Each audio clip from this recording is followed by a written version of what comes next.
guys, welcome back to my channel. Today's a sad day. This is the last video that I'm filming for Bookmas, and I don't know how to feel about it. Like, I'm honestly shocked at how fast it felt. Like everything just flew by.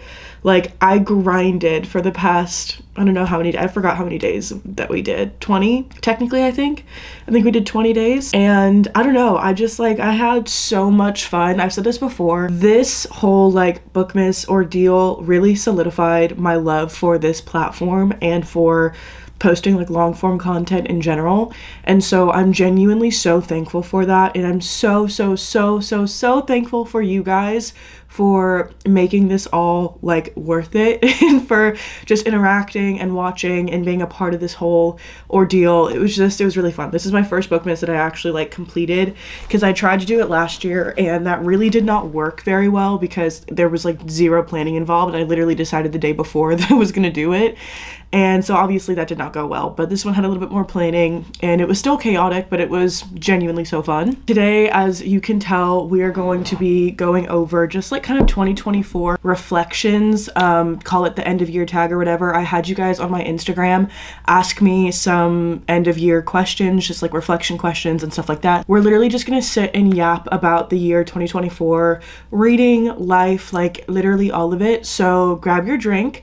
If you wanna know what I'm drinking, I have my second cup of coffee and I also have a water. If I sound like a little sicky this morning, it's because I woke up sicky this morning. I think I had it too cold in our bedroom and so it just like throat, I'm not feeling great, but that's okay because we're saved. By the grace of Jesus, we're saved. So what's something amazing that God did in my life this year? And I feel like this is so fitting to start the video off with, but genuinely so many things. I got married this year. That genuinely happened by the grace of God. Cultivating a very family oriented kind of sense in me, I guess is the best way to put it. I don't know if my frontal lobe has developed more or what, but I've talked about this before, but definitely how my immediate family, how we've just all grown closer together. It also happened by the grace of God, and I'm so thankful for that because that was a prayer for a really long time.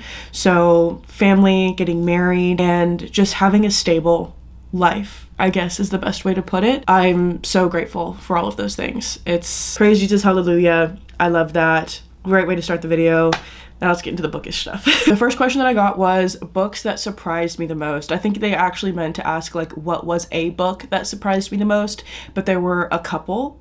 So I'm gonna talk about all of them, okay? We're just gonna go through them very briefly, but the first one is Magnolia Parks. I'm not going to talk about this too much because I talk about it so much already, but I just was shocked with how much of a connection that I felt with this series upon reading it. So this one had to go in here. I literally loved, I'm scared for Into the Dark, but I will be reading it probably in January. It's time. I feel the pull. Next is Bride by Ali Hazelwood. I'm very surprised that I liked this book. I was terrified whenever I went into it because I've never read like a shifter romance before, and I know like the shifter people, that sounds so wild to say, all of the people that I know that like shifter romances or like are heavily into that genre say that this is not a true one. I don't know what that means. That terrifies me, but I loved this. It was really good. I will be rereading this soon. Yeah. And my probably the most surprising ones was Legendary and Finale. I read these very recently. I've had reading vlogs that included both of these books, but because of how I felt about Caraval, that was part of the reason why it took me so long to get to these books. I liked Caraval, but I didn't really relate to it because I really did not like either of the sisters very much. But after reading these two books, I literally loved them. They're so freaking good. These were the biggest shock, surprise, gasp moments of 2024, for sure. Then we're gonna go the adverse of that, which was my least favorite reads of 2024. Now, I did have quite a few. I'm going to say Flock and Exodus by Kate Stewart, because those are the books that I read like the most of. I read I think I actually finished both Flock and Exodus, and I really don't like either of those two. Those were probably my least favorites of the year, because I don't think I could stack anything else up against those two books and have me feel this, like oh, you know what? Did I read Credence last year? Yeah, Credence is lucky because Credence would go on this list, but I read it like at the very end of last year. But just know that that would be on this list too. So I'm sorry for your Credence girlies, but She was not for me. Okay, then a question that I get a ton is how many books do I own? Because I do have a very large library, and I do think it's somewhere around like the 1,200 mark. I will do a video, like I said, a full in-depth like bookshelf tour where I count all of my books and everything like that. I'm just waiting until I fully reorganize again, because I do think I want to go back to like having my series be together. So that is going to take a little bit longer to film and edit, and I didn't want to have to like rush it for Bookmas. So that's the only reason why that video did not get put in here, but it will happen in January, don't you worry. But I think I do own around like 1,200, something like that, books. It's been a minute since I've counted. I think the last time I counted was like at 1,100, and that was a long time ago. So it's warranted to say that like I think I've gained 100 books since the last time I counted. My favorite question, okay, planning my future. I love to plan. I am a planner. Also, I'm sorry if the lighting goes in and out. I'm using natural lighting.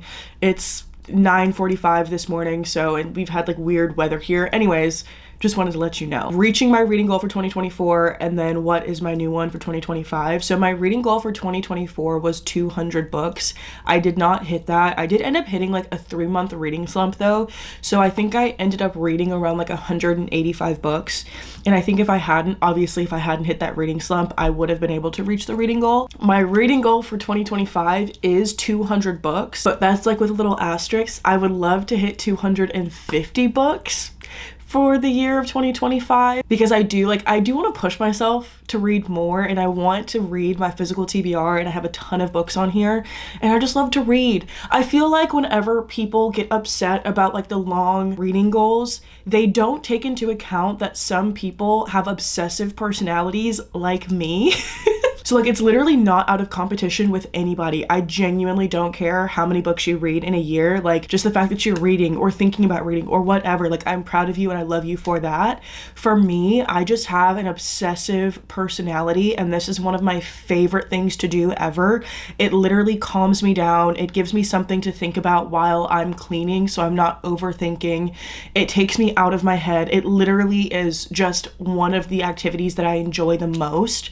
And so like with how fast I do read and how much I enjoy reading, I literally just want to be doing it all the time.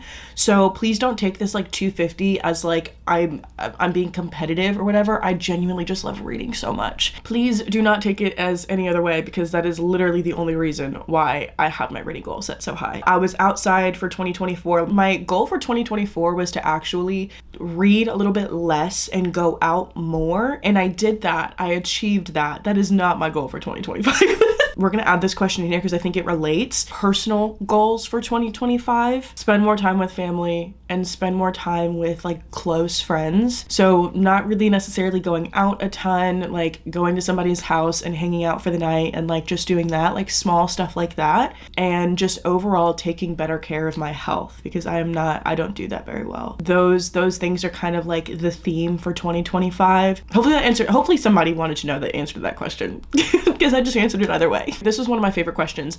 Who is my favorite character of 2024? If you don't know, I feel like you should know.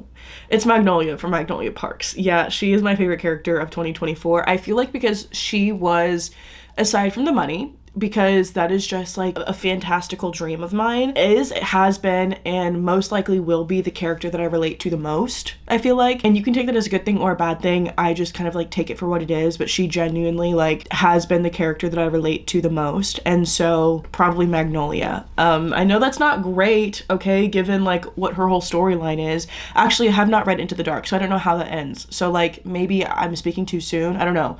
But just her as a character in Magnolia Parks and The Long Way Home, that's who I relate to the most. So I need to reflect on that, huh?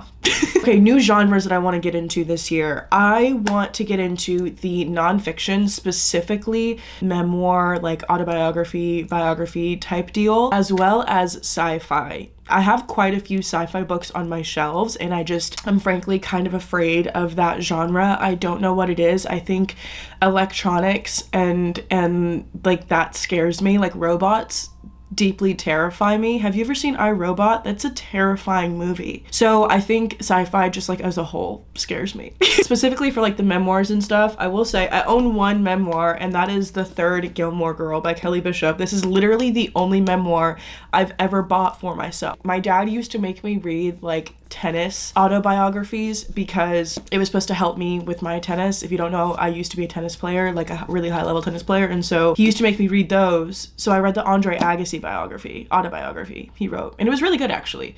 I think that's probably the only one I've ever read in my entire life.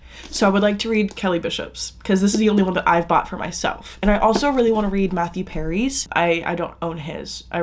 You know what? Somebody that I wish was alive to write an autobiography is Chris Cornell. I would do unspeakable things to read an autobiography of Chris Cornell. If you don't know who Chris Cornell is, he's one of my favorite singers, artists of all time. He was in Soundgarden. He was in Audioslave.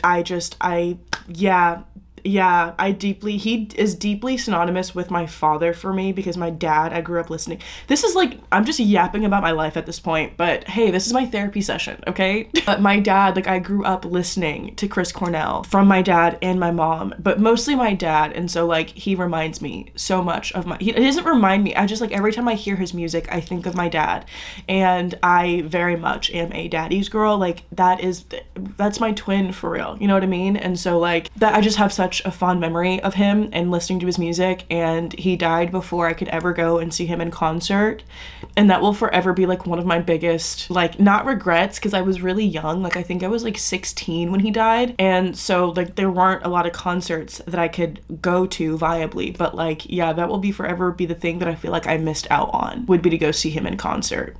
So, okay, truth time over. My biggest lesson of the year. Silence is not weakness. That has been my biggest lesson for this year. I can't remember what her name is, but she was on Full House, okay?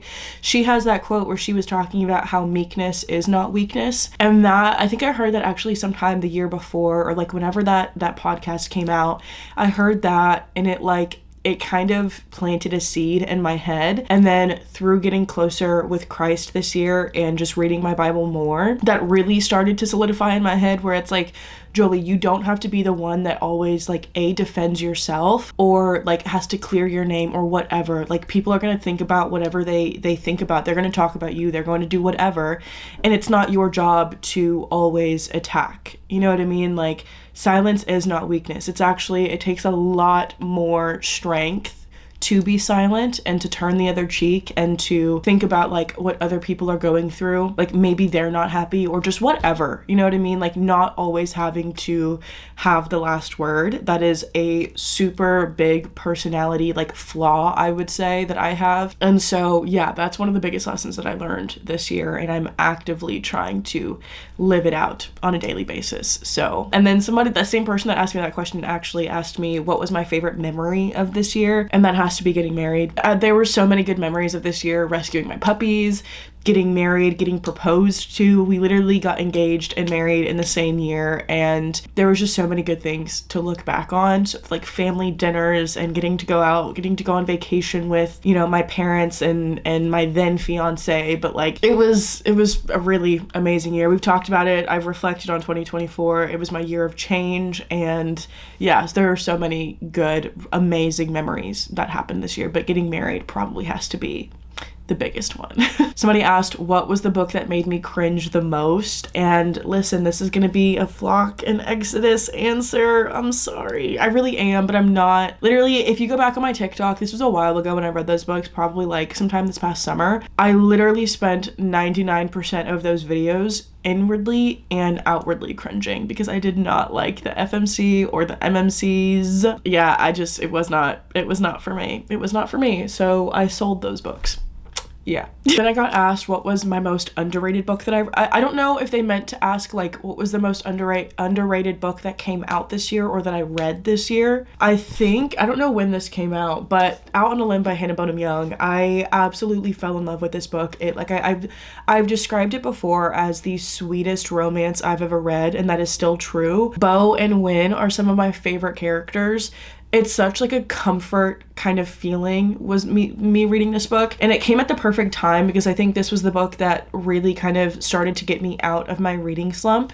So I have to go with Out on a Limb. It's so good. Hannah Bonham Young is such an amazing author, and she's so sweet, and yeah, I just love it. The next question is, what is something that I am most grateful for this year? And honestly, this goes hand in hand with like so many of the other things that I've said. But first is I'm gonna beat a dead horse here, but growing closer with my family, I genuinely, like, if there's one thing that I'll look back on this year outside of my marriage, it is going to be having a closer relationship with my family and kind of like mending what has been broken in the past. And so it brings me to tears, like, thinking about it. So that's one of the things that I'm most grateful for this year, because now I am like, I'm codependent on my parents. Okay, I love them so much. Number 2 is growing an online community. Honestly, I started my social media in 2023, but this year was the year that like it really started to take off, and this community literally just grew. It felt like out of nowhere. Like, I feel like I just kind of kept my head down and was just grinding for so long, because I love filming, I love the reading, I love the editing, and I love all of it. And it was one of those things where like I woke up one day and I realized that like I had almost 400,000 followers on TikTok, and my YouTube was growing, and my Instagram, like, it was just an insane realization. And so I think that like that was one of the biggest things that I'm also just insanely grateful for this year, because it literally is little Jolie's dream. Which somebody did ask this, like, what made me want to start a social media, and the answer is I've always wanted to do it. Like, I was, you know, that kid that was making music videos, that was like making little like iCarly segments whenever I was younger, and then I got a little bit older, like into high school, and I was taking film and production classes and like learning how to edit on Premiere Pro, and, you know, starting my own social media. And I kind of had like a falling out with that because I was an athlete and I didn't have any confidence in myself. And so like genuinely this has been something that I've always wanted to do, and I just never did until I did. And it was one of the best decisions I've ever made, and I'm just gonna ride this out for as long as it is available for. And I wake up every morning so grateful for it. It's insane. It's literally an answered prayer. So yeah. I'm gonna read it off of here because the way she worded it was really good, but anyways, what is a reading goal other than the number of books that you achieved this year? And I have to say, and there are 2 big things that I kind of had. One was like, my goal was to do this, and the other was kind of like secretly a goal. Like, I didn't talk about it at all, but like I was hoping that it would happen. The first one is reading intuitively and not for videos. At my core, I am a people pleaser. So for me, whenever I started growing and people started recommending, or people started like requesting videos and books for me to read, like it just, I would give in and I would do it, and it started to take out some of the enjoyment of actual reading for me. So my goal in going into 2024 and kind of like throughout the year was to read intuitively for me what I wanted to read, and to not force myself to read. I never wanted it to feel burdensome to read, because at the core of it, like, this is what I love to do, and I don't want to burn out on that fact, you know what I mean? And so I definitely achieved that goal. So I do just want to say that, like, if you guys ever request like certain kinds of videos regarding around reading, or requesting me to read like certain books, it's not that I don't see it, or it's not that I don't like want to do it, or I'm just ignoring you. It's just that like I want to make sure that I enjoy reading in order to like make videos that are more engaging, because I feel like if I stop wanting to read, or if I just get burnt out on reading, like, I'm not the kind of person that can hide my emotions. Y'all would be able to tell. And so I want it to feel as authentic as I want it to be as authentic as possible. So a big part of that for me is protecting my love for reading. Hopefully that makes sense.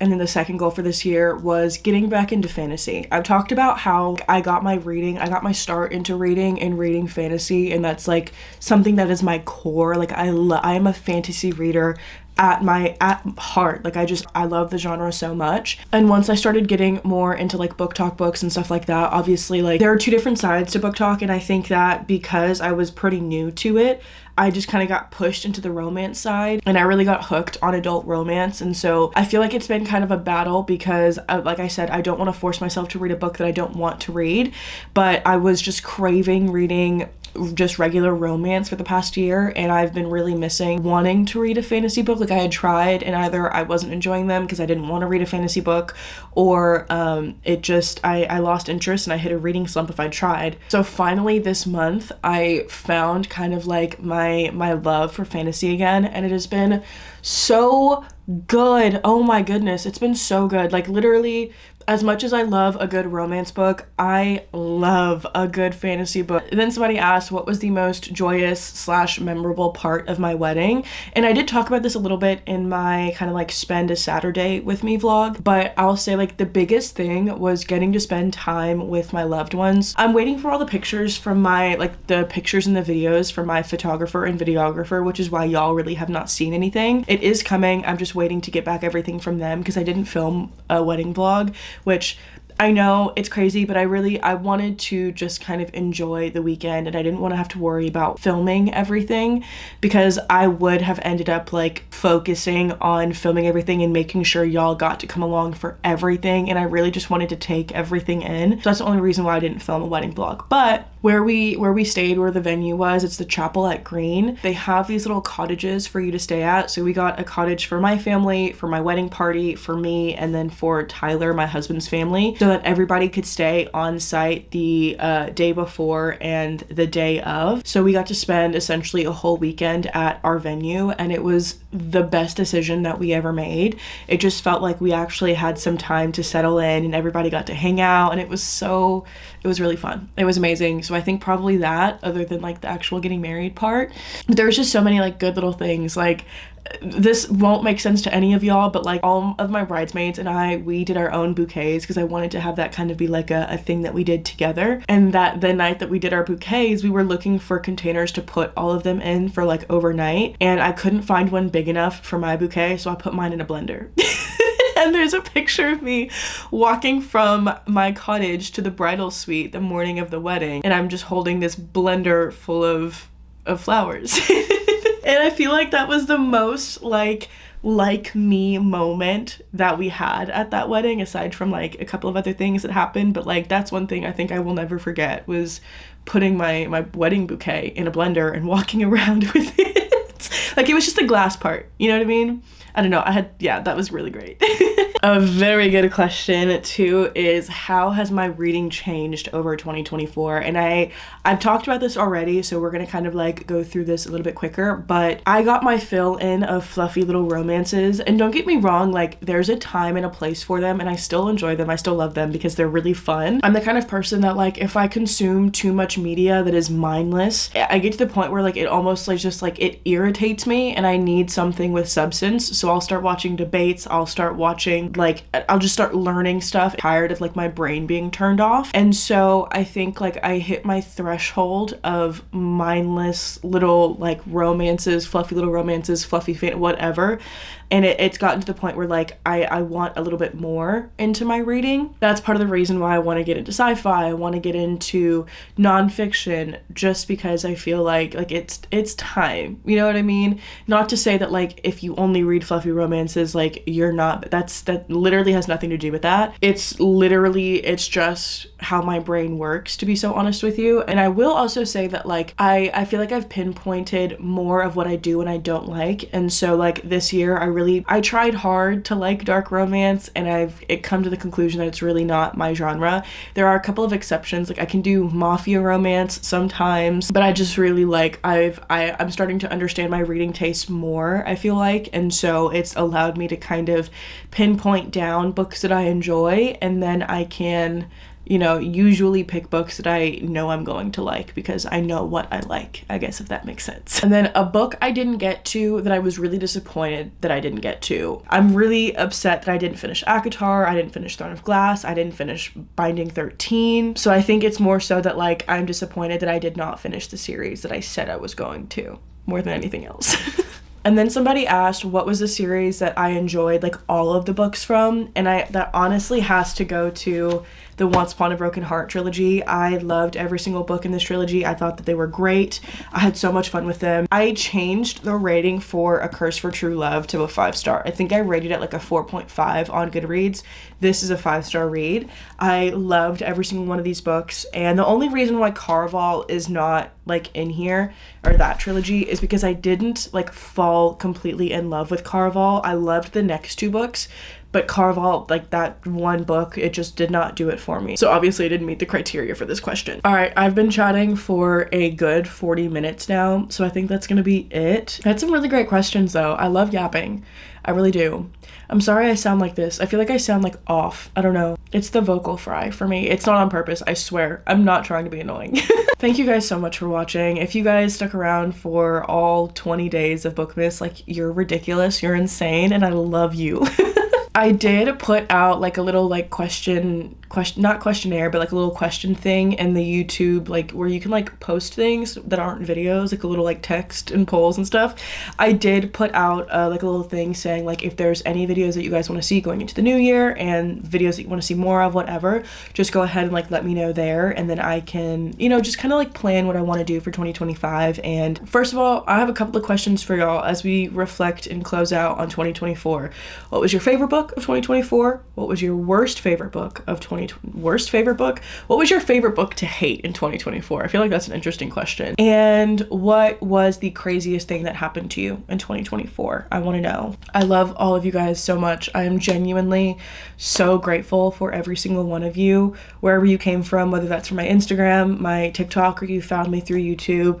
I love you and I'm so grateful for you, and I cannot wait to spend 2025 with you. This is going to be an insane fun year and I'm really looking forward to it. So I love all of you guys so much. If you guys want to find my face on any other place on the internet, as always, check the links in my description. But other than that, I will see you guys in the next video. I'm taking a couple of days off, but then we're getting back on the grind for 2025. I love you guys and I'll talk to you in the next one. Bye-bye.